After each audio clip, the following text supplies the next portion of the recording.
Oke, selamat datang kembali di Focus Solution Indonesia. Kembali lagi bersama saya, Made Sarah Septiani, dan di sebelah saya ada Bapak Made Sulenton tentunya. Nah, pada kesempatan kali ini kita akan membahas tentang buku Ultimate Self Healing yang dengan bangga ditulis oleh Bapak Made Sulenton juga. Nah, di sini kita akan membahas dan membuka serta membedah buku ini. Apa sih isi buku ini? Pertama-tama saya ingin tahu, Pak Made, apa kira-kira yang membuat Bapak berpikiran untuk membuat buku Ultimate Self Healing ini? Selamat malam semuanya, apa kabar? Saya harapkan semuanya dalam keadaan rahayu ya.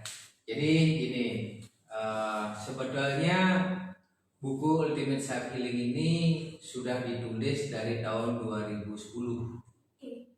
Jauh ya, lama ya. Nah, waktu itu yang ada dalam pikiran saya adalah sebagai praktisi penyembuh waktu itu ya, dengan metode hipnoterapi termasuk juga dengan metode Shambhala ya. Banyak masyarakat atau orang-orang berpikiran yang namanya healing itu adalah datang ke seorang master healer untuk mendapatkan penyembuhan dengan metode tertentu. Padahal yang namanya healing itu tidak selamanya menyangkut bagaimana kita mentransfer satu energi tertentu kepada orang yang membutuhkannya. Dengan merubah kebiasaan itu juga adalah sebetulnya healing. Ya, dengan meningkatkan kesadaran diri itu juga adalah sebuah healing. Itu yang pertama. Yang kedua adalah sebagai seorang healer, saya waktu itu memiliki jangkauan yang sangat terbatas untuk menyebarkan mengenai healing agar masyarakat itu bisa melakukan penyembuhan untuk dirinya sendiri. Dan kepikiran waktu itu dengan cara menulis buku. Ya, tapi bukunya nggak jadi sampai dengan di tahun 2016 awal. Nah, dengan sangat gembira itu penyelesaian buku dibantu oleh Bapak Indra Dewanto. Oke, yang ada di sini ya Pak ya. Yang ada di sini. Nah, memang waktu itu kami cetak buku ini dalam jumlah yang terbatas dan kebanyakan saya sama Pak Indra gunakan sebagai hadiah.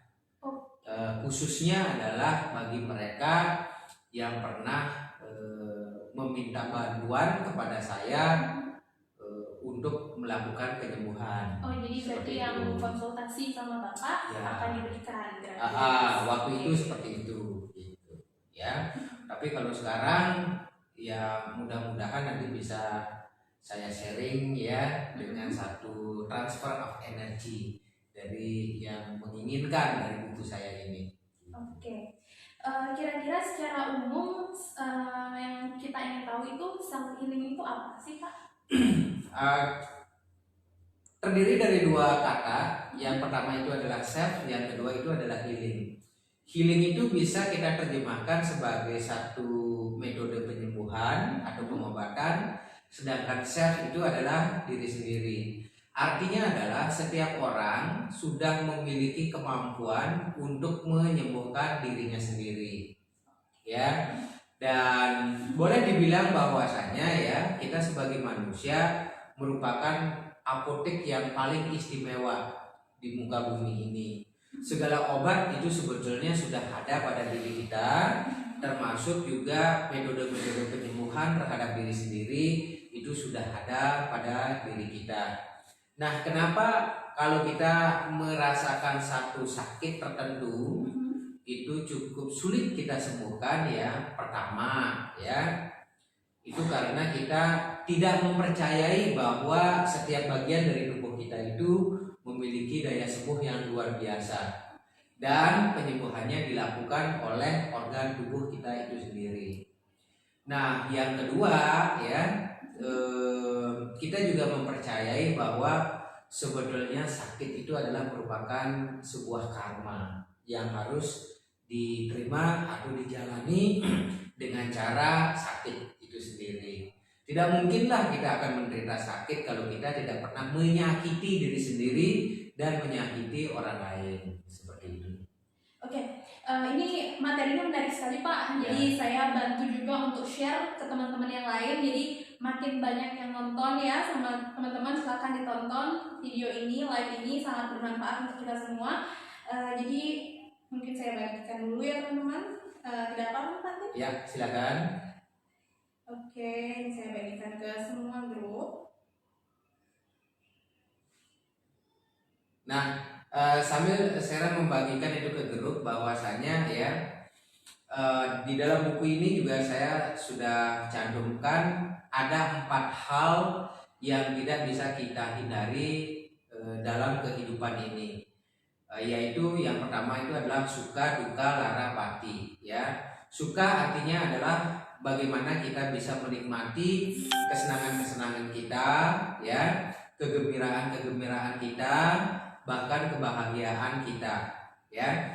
Apakah setiap orang yang mengalami suka itu akan terus menjadi suka? Belum tentu juga. Banyak kita temukan bahwasanya orang yang suka itu kalau tidak cermat dalam mengelola rasa sukanya, itu akan menjadi sebuah penderitaan, gitu ya.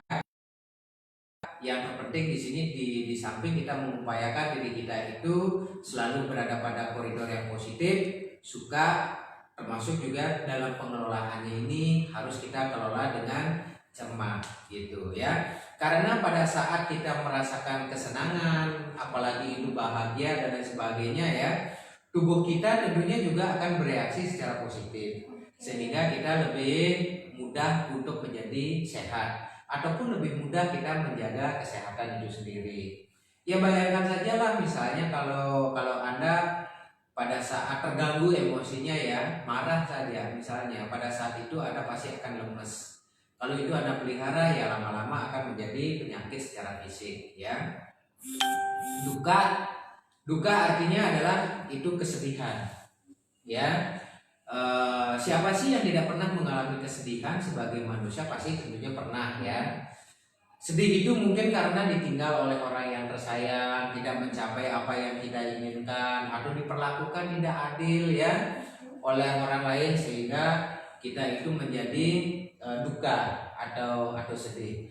Nah, kalau kesedihan ini kita biarkan ya, kita tidak kelola dengan baik gitu ya, maka kesedihan ini bisa menjadi penyakit. Nah, sayangnya adalah tidak banyak orang tahu bagaimana kita bisa berdamai dengan kesedihan. Nah, pada saat orang mengalami sebuah kesedihan atau duka, berusaha sekuat-kuatnya untuk melawan kesedihan itu. Nah, semakin berusaha melawan kesedihan itu, maka kesedihan tersebut akan menjadi semakin kuat. Gitu. Caranya gimana? Caranya adalah satu, sadari bahwa kita sedang merasa sedih atau sedang berduka. Yang kedua, langkahnya adalah terima hal itu apa adanya sebagai bagian dari kehidupan yang harus Anda jalani. Gitu. Nah, langkah ketiga, bila perlu itu diselami itu, dihayati rasa sedih itu. Benar-benar dihayati rasa sedih itu. Dan yang powerful sekali adalah kita mensyukuri sehingga kita bisa merasakan rasa sedih tersebut. Gitu. Nah, langkah selanjutnya ya, kalau kita sudah rasakan, terima, selami, syukuri ya, baru kita bisa lepaskan perasaan tersebut ke alam semesta. Nah, pada saat melepaskannya itu tidak bisa dengan emosional, harus dilepaskan dengan cinta kasih, gitu ya. Sehingga rasa sedih itu biasanya dengan metode itu akan lebih mudah itu hilang dari perasaan kita, gitu ya. Termasuk juga ya, perasaan sedih itu kan sebetulnya sebuah perasaan atau sinyal atau gejala dari sebuah masalah yang sedang kita hadapi. Nah, kamu menangis kan tidak semata-mata menangis kan? Iya. Ya, menangis itu atau sedih, menangis dalam artian sampai terefleksi dengan tangisan ya, itu hanya gejala. Itu hanya gejala. Penyebabnya itu apa? Penyebabnya adalah di pola pikir kita. Apa yang kita pikirkan terhadap satu kejadian sehingga menimbulkan rasa sedih. Bisa saja kita hilangkan rasa sedihnya ya, itu namanya menghilangkan gejala. Yang mesti kita lakukan seterusnya itu adalah bagaimana kita mampu merubah bingkai pikiran kita, merubah pola pikir kita yang menimbulkan rasa sedih. Itu misalnya nih, begitu menghadapi satu peristiwa ya, saya ditinggalkan oleh orang yang paling saya sayangi, saya tidak bisa hidup tanpanya. Nah, sehingga memunculkan rasa sedih gitu loh. Nah, pola pikir bahwa saya ditinggalkan oleh orang terkasih saya tidak bisa hidup sendirian. Nah, ini yang harus kita rubah. Pola pikirnya seperti itu. Misalnya caranya merubah gimana ya? Setiap orang itu pasti akan bisa pergi. Dan tidak ada abadi yang kita miliki, itu tidak ada abadi. Suatu saat itu pasti akan pergi meninggalkan kita. Itu adalah sesuatu yang sangat wajar dalam kehidupan ini gitu ya. Nah, setelah duka yaitu lara. Lara itu penderitaan. Misalnya sakit ya, jatuh miskin dan lain sebagainya, itu penderitaan itu lara gitu loh, dan setiap orang pasti pernah mengalaminya gitu ya.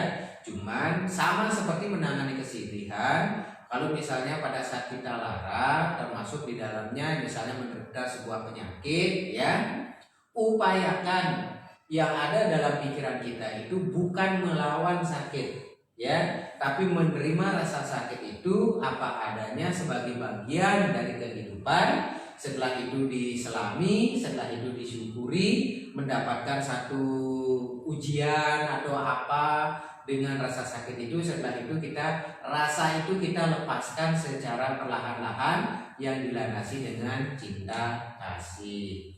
Dan yang keempat yang tidak bisa kita hindari adalah mati, yaitu meninggal. Siapapun dan apapun yang hidup di dunia ini pasti akan meninggal atau mati. Karena kematian itu merupakan sebuah kepastian yang misterius. Pasti artinya adalah setiap makhluk pasti akan mati. Misterius karena kita tidak pernah tahu kapan kita mati dan di mana kita mati dan dengan cara apa kita nantinya akan mati. Ya, tapi ada satu ungkapan yang di masyarakat itu ya, kalau menurut saya kurang tepat ya. Yang kalimat yang begini nih ya, kita hidup hanya sekali. Nah, itu sebetulnya suatu ungkapan yang salah. Sebetulnya adalah ya, kita hidup berkali-kali, bahkan setiap saat. Mati itu baru sekali. Kenapa begitu, Pak? Hah? Kenapa gitu? Memang ada mati 2 kali? Mati sekali sih. Ya, matinya sekali. Sehingga hidup kita itu adalah berkali-kali.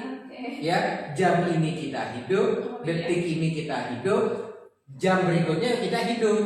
Gitu loh.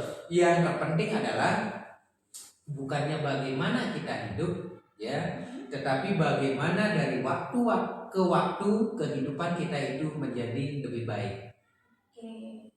Gitu ya. Buat teman-teman yang udah baru masuk, ini sekarang kita lagi bahas tentang self healing, jadi teman-teman bisa dengarkan juga. Selanjutnya ini ada yang menarik Pak dari buku self healingnya, tentang teknik Ho'oponopono. Benar ya Pak? Ya, apa? Itu salah satu metode ya. Ho'oponopono ya. Ho'oponopono itu adalah satu teknik penyembuhan di Hawaii di sana ya. Dan Ho'oponopono itu sendiri itu adalah bahasa Hawaii. Ho'o itu artinya menyebabkan dan ponopono berarti kesempurnaan. Jadi definisi singkatnya Ho'oponopono itu adalah kita membetulkan, meralat sebuah kekeliruan. Jadi kekeliruannya itu apa? Kekeliruannya itu adalah Pertama adalah apapun yang terjadi pada diri kita, kitalah yang memutuskan hal itu terjadi. Tuh, ibaratnya nih kita menonton acara televisi. Begitu kita menonton acara televisi, ada yang tidak masuk di hati ya, sehingga menyebabkan Anda itu marah. Pernah begitu?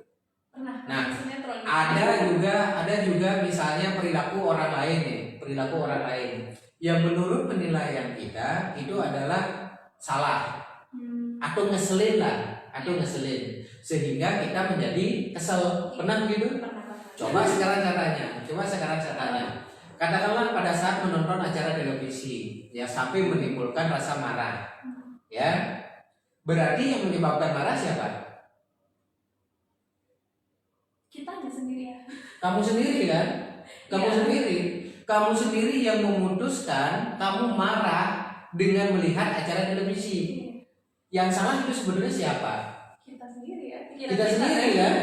Kita sendiri yang menyerap informasi itu yang menjadikan kita itu marah. Yang memutuskan kita marah adalah diri kita sendiri. Yang salahnya tetap adalah diri kita, bukan acara TV-nya. Gitu. Termasuk juga perilaku orang. Kalau ada misalnya perilaku orang yang nyebelin ya, bikin kesel, bikin sedih, bikin marah, itu sebenarnya yang memutuskan untuk merasa marah, sebel, kesel, sedih itu siapa? Kita. Diri sendiri kan? Yang salah juga adalah diri kita sendiri, bukan perilaku orang lain. Oh gitu ya? Iya, bukan perilaku orang lain yang salah. Kita yang mengambil sebuah kesimpulan dari perilaku orang lain untuk memutuskan saya jadi marah. Gitu ya. Berarti semua tergantung kita. Kitanya gitu. Sehingga dengan demikian ya, maka di teknik ini kita bisa netralisirkan hal tersebut dengan mengatakan ampuni saya. Karena saya telah bersalah terhadap diri saya yang menyimpulkan sesuatu hal itu menjadi salah. Itu I'm sorry. I'm sorry myself. Ya, I'm sorry gitu. Nah, yang kedua adalah ya, secara langsung tidak langsung, secara sadar tidak sadar, seringkali ucapan kita, tindakan kita itu menyebabkan orang lain punya masalah. Ya, paling tidak masalahnya apa? Masalahnya jadi jengkel, dia punya masalah jadi marah, dia punya masalah jadi sedih dan lain sebagainya. Bahkan seringkali secara tidak kita sadari ya, diri kita menjadi penghambat seseorang untuk lebih mudah mencapai tujuannya. Contoh kecil saja, kalau di jalan raya ya, katakanlah misalnya ya, kamu entah bawa motor ataupun nyetir mobil ya, sambil main HP, berarti jalan mobilmu kadang-kadang di tengah dan pelan-pelan kan. Orang lain mau lewat supaya lebih cepat disampai tujuannya jadi terhambat. Nah, kalau kendaraan di belakangmu ini menjadi pelan juga, menjadi terhambat, kira-kira kendaraan-kendaraan yang di belakangnya ini terhambat juga nggak?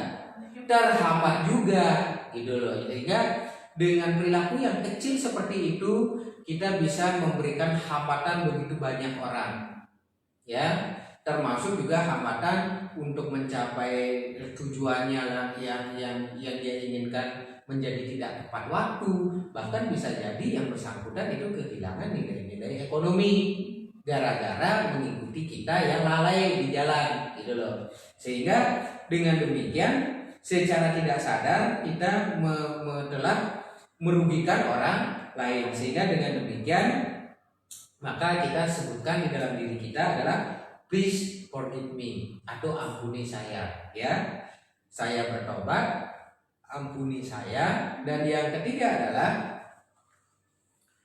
apapun yang kita hasilkan pada saat itu adalah kita sendiri yang telah memutuskannya. Melalui apa? Melalui hal-hal, ada dua hal nih. Yang pertama adalah ada hal yang seharusnya kita lakukan ternyata tidak kita lakukan. Misalnya nih, kalau misalnya kamu ingin menulis buku misalnya, yang seharusnya kamu lakukan apa? Menulis. Ternyata kamu menunda. Oke. Ya, berarti kamu tidak melakukan apa yang seharusnya kamu lakukan. Yang kedua, bisa jadi kamu tidak melakukan yang seharusnya kamu lakukan. Yang selanjutnya adalah kamu melakukan yang seharusnya tidak dilakukan. Contohnya lagi.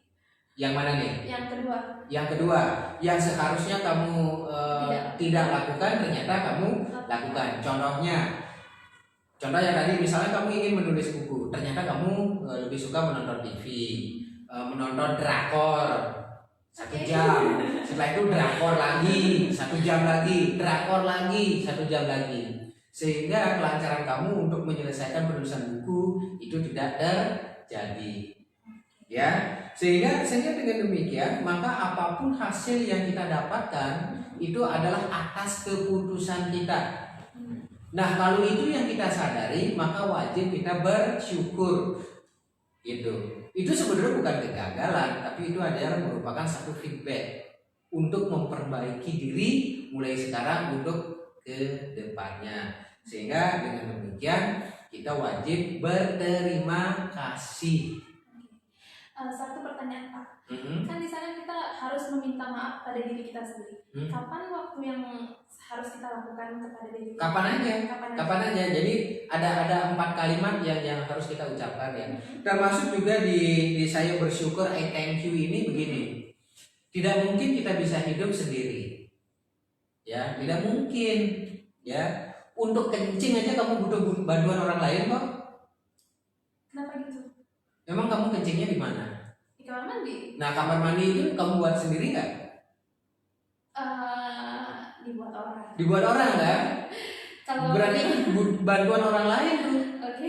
Ya, sehingga jadi untuk kencing aja kita butuh bantuan orang lain, butuh upaya dan kreativitas pekerjaan orang lain.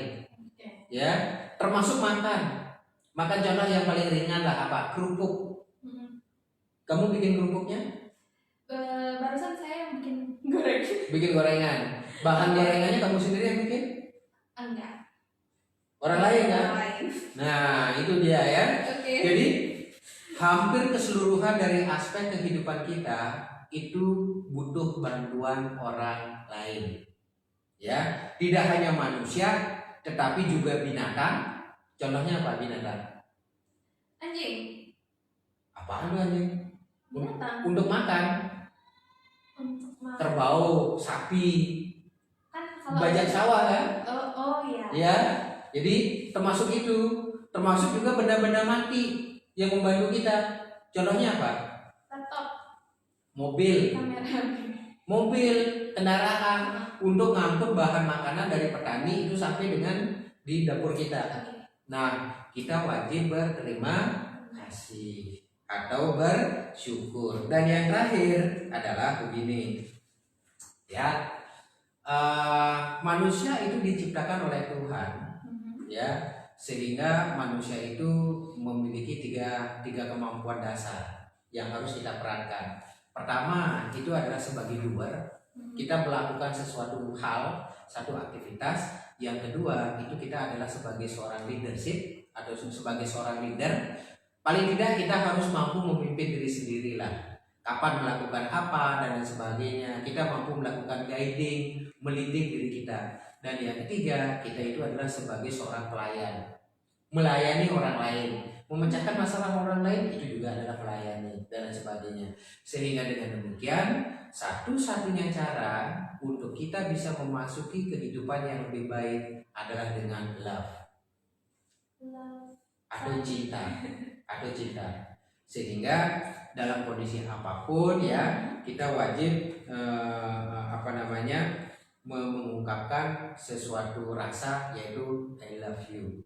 You dalam artian di sini bukan artian tidak selalu orang lain, tetapi itu juga bisa masuk ke diri sendiri. Nah, jadi di Ho'oponopono ini kita mengucapkan 4 kalimat ya. I'm sorry, please forgive me, I thank you, and I love you. Saya bimbing cara melakukannya, ya. Saya bimbing cara melakukannya. Nah, cara melakukannya tangan, ya. Tangan taruh aja di pangkuan, ya. Taruh aja di pangkuan kayak begini, ya.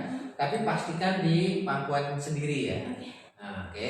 Taruh begini, terus tarik nafas yang panjang, hembuskan dari mulut. Lemaskan seluruh otot, tarik nafas yang panjang lagi. Hembuskan dari mulut. Pejamkan mata. Sekarang fokus pada nafas dan biarkan diri Anda memasuki tingkat relaksasi yang jauh lebih rileks. Lemaskan seluruh otot-otot mulai dari kepala, kaki, badan, lengan, perut, dan seluruh tubuh benar-benar menjadi lemas, menjadi rileks dan santai. Fokus saja pada nafasnya dan buatlah diri Anda menjadi semakin rileks, jauh lebih rileks. Dan sekarang cek kedua mata Anda. Buat menjadi jauh lebih rileks lagi. Buat kedua kelopak mata Anda menjadi jauh lebih rileks dan sekarang menjadi nyaman sekali. Kedua mata Anda menjadi sangat nyaman. Mata kiri dan mata kanan Anda benar-benar menjadi nyaman. Sangat nyaman. Jauh lebih nyaman lagi. Rasa nyaman ini sekarang sebarkan ke daerah kepala, leher, pundak, lengan, dada, perut menjadi sangat nyaman. Daerah pinggul, paha, betis, dan seluruh badan Anda benar-benar menjadi nyaman sekali. Sekarang saya akan menghitung dari 10 sampai dengan 1. Setiap hitungan yang saya lakukan maka Anda akan memasuki tingkat relaksasi dengan rasa nyaman yang jauh lebih baik lagi. 10, 9, 8, 7, 6, 5, 4, 3, 2, 1. Benar-benar diri Anda menjadi sangat nyaman. Nah, sekarang ucapkan dalam hati apa yang saya ucapkan. Saya menyesal. Ampuni saya. Saya bersyukur. Saya mencintaimu. Saya menyesal. Saya bertobat. Saya berterima kasih. Saya mencintaimu. Saya menyesal. Saya bertobat. Saya berterima kasih. Saya mencintaimu. Saya menyesal. Saya bertobat. Saya berterima kasih. Saya mencintaimu. Saya menyesal. Saya bertobat. Saya berterima kasih. Saya mencintaimu. Dan rasakan perasaan yang muncul. Cari satu titik perasaan yang positif. Entah di bagian tubuh Anda yang manapun, itu amati saja. Amati saja bahwa perasaan yang positif tersebut secara perlahan-lahan menyebar ke bagian tubuh yang lainnya. Semakin kuat, semakin nyata, dan pada akhirnya menyebar ke seluruh bagian tubuh Anda. Dan katakan bahwa saya berterima kasih untuk terbebas dari prasangka-prasangka buruk, energi-energi negatif, kutukan-kutukan, sumpah serapah, dan hal-hal lainnya yang negatif untuk menjadi netral saat ini juga.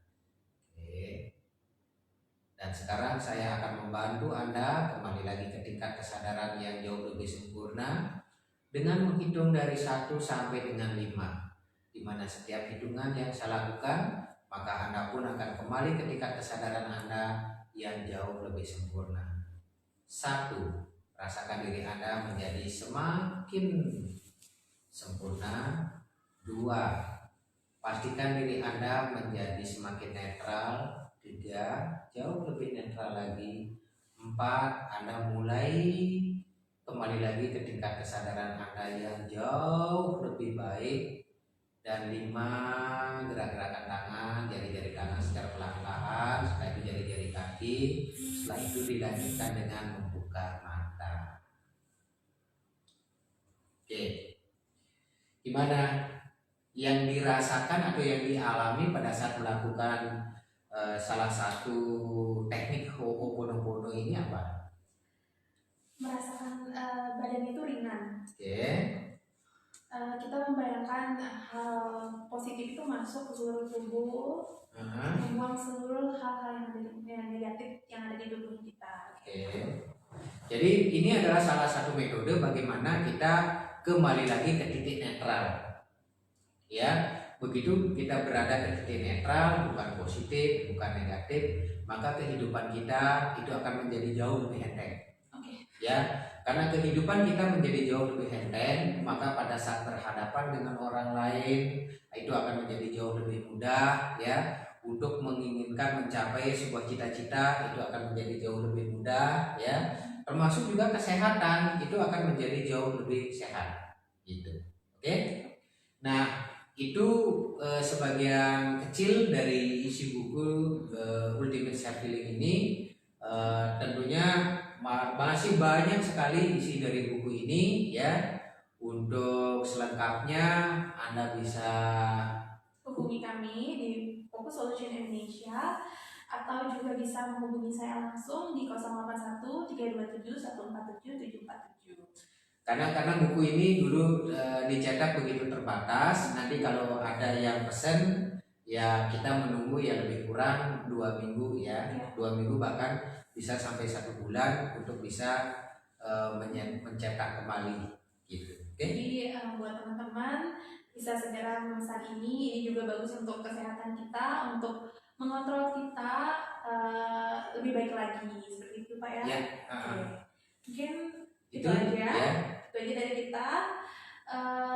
Buat teman-teman jangan lupa sekali lagi untuk memesan buku ini. Oke, terima kasih Pak Made. Terima kasih semuanya. Sampai berjumpa pada live berikutnya.